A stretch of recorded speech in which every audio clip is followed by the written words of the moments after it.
Everyone, so this is me Pooja Verma और आज की इस वीडियो में हम डिस्कस करने वाले हैं अबाउट लव और arrange.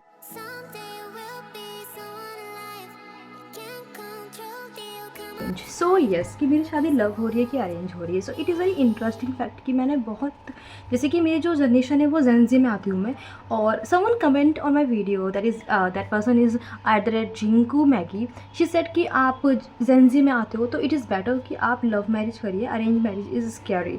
But it is not about which generation I am, मैं किस जनरेशन में हूँ ये चीज़ मायने नहीं रखता है। बिकॉज आई थिंक इस जनरेशन में जो आपको पार्टनर मिल रहा है वो लॉयल नहीं मिल रहा है।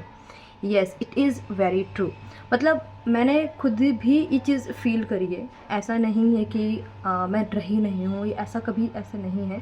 बट आई बिलीव दैट कि अगर आपको एक सही पर्सन एक सही टाइम पे मिलता है then you are very lucky. But अगर नहीं मिल रहा है डजेंट मीन कि आप अनलकी हो, आप तब भी लकी हो। ज़रूरी नहीं कि सबकी किस्मत में लव मैरिज हो, राइट। ज़रूरी ये भी नहीं है कि हर किसी को एक अच्छा पार्टनर मिले। बट येस, हमें उस चीज़ का बैकअप बना के चलना बहुत ज़रूरी होता है। अब जैसे कि मेरी जो शादी है वो होने वाली है अरेंज मैरिज होने वाली है। ये जो है ऑनलाइन लाइक शादी.com से ये पर्टिकुलर हमने फाइंड करा है। और ये मतलब ज़्यादा दूर नहीं है, डिस्टेंस में ही है। I think half an hour का डिस्टेंस है मेरा घर और उसका घर। तो वी आर लाइक कि पास में ही है, कोई दिक्कत नहीं है इस चीज़ में। और अभी तो तुरंत हम हर चीज़ नहीं कर रहे, लाइक गैप करके हर चीज़ें कर रहे हैं। और प्रॉपरली हम एक, क्योंकि ऑनलाइन है तो we can't trust on anyone, तो प्रॉपरली इंक्वायरी भी हुई है, घर पे भी पापा मम्मी गए, देख कर आए, भाई भी गया, प्रॉपरली हर चीज़ देखी है, बैकग्राउंड पता करके आए हैं अच्छे से। मतलब काफ़ी चीज़ें पता करी है। ये नहीं है कि हमने बस ऑनलाइन देखा और मीटिंग हुई और तुरंत हाँ बोल दिया, ऐसा नहीं हुआ था। प्रॉपरली पहले मीटअप हुआ मेरा और इसके साथ, फिर फैमिली का मीटअप हुआ, फिर प्रॉपरली बातचीत हुई, प्रॉपर चीज़ें देखी गई, उसके बाद चीज़ें हुई है। अब इसके बाद जो प्रोसेस होता है, रोका होना, वो सब चीज़ें आगे की, खैर बात ये लगे, वो तो अभी के लिए। तो या ये सब चीज़ें हुई है। But I just want to give you suggestion कि अगर आप इस तरह से अरेंज मैरिज कर रहे हो तो मैं, जैसे कि मेरे पापा ने मेरे से ये कहा है कि हम शादी से पहले कोर्ट मैरिज करेंगे, which is a legal process. उनका कुछ लाइक होगा कि हाँ ठीक है, कोर्ट मैरिज होनी चाहिए। आजकल जो केसेस चल रहे हैं, इट इज़ बेटर कि आप एक तौर तरीके से काम करें और पेशेंसली काम करें, बहुत जल्दी में शादी ना करें आप। बट आपको ये चीज़ ध्यान देना है कि अगर कोई से भी शादी हो रही है, अगर आपका अपोजिट पार्टी जल्दी में हर चीज़ करवा रहा है, इंगेजमेंट जल्दी कराने के लिए बोल रहा है, मतलब सारी चीज़ें जल्दी कराना, इट मीन्स कुछ ना कुछ गड़बड़ है। मैं ऐसा क्यों बोल रही हूँ? ऐसा मैं इसलिए बोल रही हूँ क्योंकि इससे पहले भी मेरी मतलब बात चल रही थी। सबसे पहला जो मेरा रिश्ता आया था उसमें मेरा मतलब आते ही तुरंत तुरंत उन्होंने रोका कर दिया था और तुरंत हर चीज़ हो गई थी।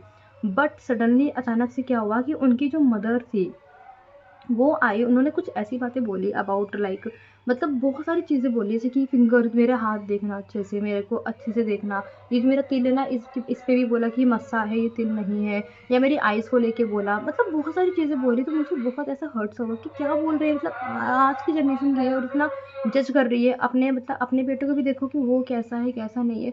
मैं कभी कलर डिस्क्रिमिनेशन नहीं करती हूँ। आई बिलीव कि यार हर पर्सन सुंदर होता है, उसके नक्श, मतलब मेन नक्श अच्छे होने चाहिए, दैट इज़ ऑल।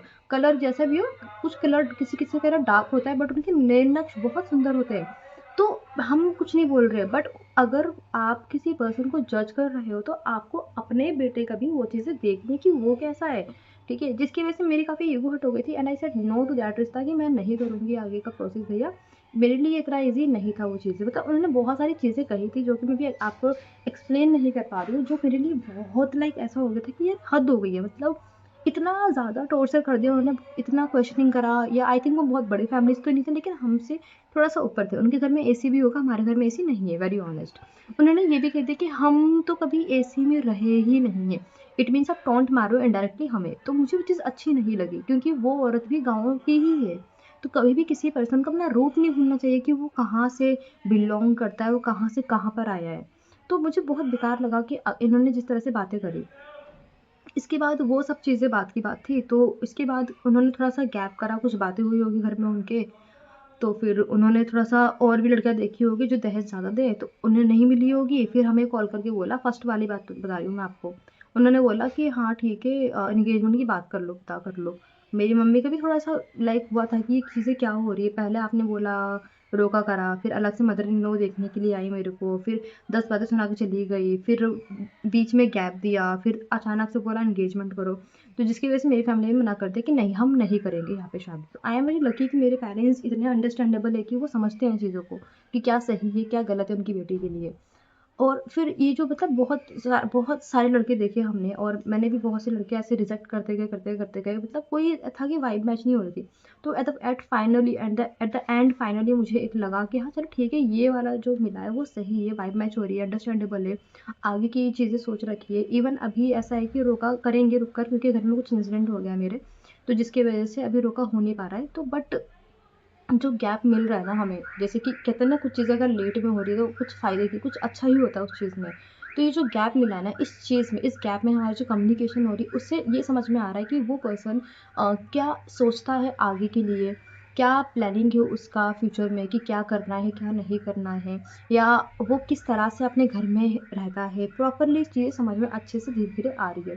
तो इट इज़ लाइक कि हाँ मे बी, अब देखो हम किसी पे ट्रस्ट नहीं कर सकते। आई डोंट नो कि मुझे जो पर्सन मिला है वो बहुत अच्छा होगा कि या कैसा होगा, बट आई विश, मेरी इच्छा है कि हाँ अच्छा ही होगा, बिकॉज आई डिजर्व, कभी किसी का गलत नहीं करा तो ऑफकोर्स मेरे साथ भी कुछ गलत होना भी नहीं चाहिए। This is what I believe in that concept. तो या अच्छा ही होगा, एंड आगे का देखते हैं क्या होता है। बट इट इज़, अगर मैं ये बोलूँगी कि देखो, हम अगर ये सोच रहे हैं कि यार अगर हम जेंजी में तो हम लव मैरिज करेंगे, नहीं, दिस इज़ रॉन्ग कॉन्सेप्ट। अगर आप इस कॉन्सेप्ट को लेके चल रहे हो कि हम जेंजी में लव मैरिज करेंगे, भाई साहब, लव मैरिज में लड़के बहुत मुश्किल से लॉयल मिलेंगे।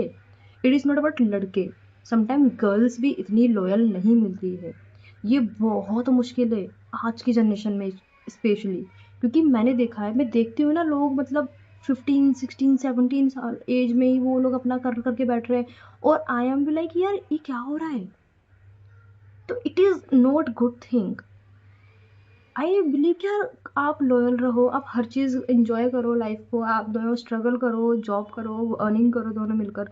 बट एट द एंड जब वो पर्सन आपको डिच कर रहा है, वो आपको लाइक चीट कर रहा है, तो वो बहुत गंदा वाला फीलिंग आती है कि नहीं, वो चीज़, मतलब अब के टाइम पे लॉयल्टी वर्ड है ही नहीं उनकी डिक्शनरी में। तो इट इज़ बेटर कि आप अपनी लाइफ में फोकस करिए, आप अपनी एजुकेशन गेन करिए, अपने स्किल्स को फोकस करिए। To all the girls and to all the boys who are just thinking कि जेंजी है तो हम लव मैरिज करेंगे, नहीं बाबा, just focus on yourself. बहुत अच्छा रहेगा इस चीज़ में, क्योंकि मुझे लगता है कि मैंने अगर अपने पे फोकस नहीं करा होता तो शायद मैं इतनी एजुकेटेड नहीं होती, ऐसी कम्युनिकेशन नहीं होती, या मैं कहीं जॉब नहीं कर पाती, या बहुत सारी चीज़ें छूट गई होती मेरी। तो इट इज़ बेटर कि हाँ अपने पे फोकस करें। जब एक एज आएगी शादी की तो वो भी होगा, ऐसा नहीं है कि मना करेंगे कि नहीं, क्योंकि हर एक चीज़ को एक्सपीरियंस करना बहुत ज़रूरी होता है। अच्छा, बहुत से लोग ये भी सोचते होंगे ना कि शादी हो जाएगी तो हम आंटी से बन जाएंगे, नहीं बाबा, वो डिपेंड है कि आप किस तरह से अपने आप को बनाना चाहते हो। इट इज़ ऑल अबाउट, क्योंकि मेरी बहन की भी शादी हुई है, अब आई थिंक 6 7 ईयर्स तो आई थिंक हो गए हैं, और 5 ईयर के बाद उन्होंने बेबी प्लान करा था, ठीक है। और अब अगर आप उनको देखोगे ना तो लगेगा नहीं कि वो शी इज़ मैरिड। वो इस तरह से रहती है, बिल्कुल सिंपल, कोई ज़्यादा मेकअप वेकअप नहीं, डिपेंड है कि पर्सन टू पर्सन वो रहना कैसे चाहता है। अब जैसे कि हम जैसे लोग हैं ना, वो ज़्यादा मतलब एक लिमिट में रहेंगे। स्टार्टिंग थोड़ा बहुत चलता है कि हाँ मेकअप कर लिया, ये कर लिया वो, लेकिन एक जैसे कि अभी मैं जैसे हूँ ना, मैं वैसे ही रहना पसंद करूँगी। हल्का फुल्का चेंजेस करना कोई दिक्कत नहीं होती है। बट यस, आंटी बनना, इट इज़ लाइक एक एज आएगी, धीरे धीरे सब कुछ मैनेज हो जाता है। But again this is my last, I want to say is that love हो या अरेंज हो, एक राइट पर्सन होना बहुत ज़रूरी है। अगर आपको एक सही इंसान सही टाइम पे मिल जाए ना, आपकी लाइफ बहुत ब्यूटीफुल होती है। अगर वही इंसान आपको अच्छा नहीं मिल रहा है, भले ही वो लव हो या अरेंज हो, आपकी लाइफ बिल्कुल हेल बन जाती है। तो इससे अच्छा है कि हम अपने ऊपर फोकस करें, अपने स्किल्स पे फोकस करें, एंड यस थोड़ा ऑनलाइन कुछ ना कुछ ट्राई करते रहें, ताकि इन फ्यूचर में भी, देखो ज़रूरी नहीं कि हम ऑनलाइन प्रोग्रेस कर पाए या हम बहुत सारे ऑडियंस इकट्ठा कर पाए, बट इससे हमारी कम्युनिकेशन स्किल अच्छी होगी और बहुत सारी चीज़ें, हमारी तौर तरीके अच्छे होंगे, तो ये सब चीज़ें बहुत अच्छी होती है। But for now, bye bye, take care, and yes, stay tune and stay connected with me.